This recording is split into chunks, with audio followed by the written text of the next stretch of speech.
Les inimitiés entre villages voisins ne relèvent pas de la légende. Elles ont, par le passé, engendré de véritables affrontements, des guet-apens et même des batailles au cours desquelles des vies furent fauchées. À titre d'exemple, 2 consuls du village de Vers-Pont-du-Gard périrent ainsi lors des 2 derniers siècles de l'époque moderne.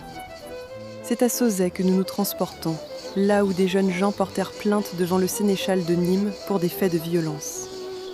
Sauzet est un petit village séparé de celui de Moussac, plus vaste et plus peuplé, par le Gardon. Cette rivière ne joue pourtant pas le rôle de frontière, car elle est presque intégralement intégrée au territoire de Moussac. Une situation géographique qui demeure, à l'époque, vivement contestée. Messire Henri Labalme, curé de Sauzet, atteste d'ailleurs que la jeunesse du village ne faisait que défendre son terroir.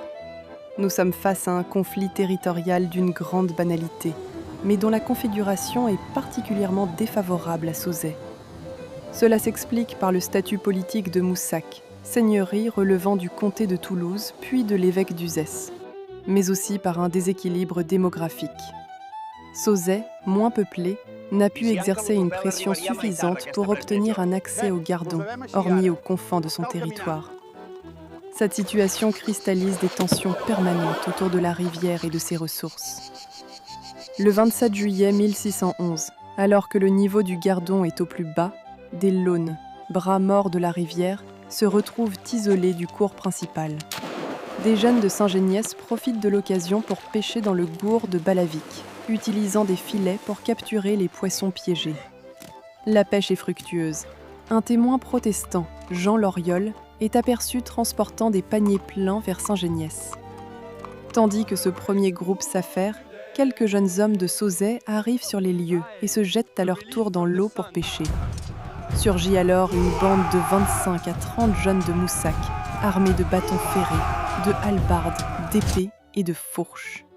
Ils ordonnent aux habitants de Sauzet de sortir de la laune et les frappent tandis qu'ils s'exécutent. 2 garçons sont blessés. L'un rentre au village la tête en sang, l'autre le bras cassé.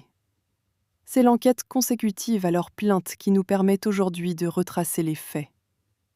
Une rivalité aux racines religieuses.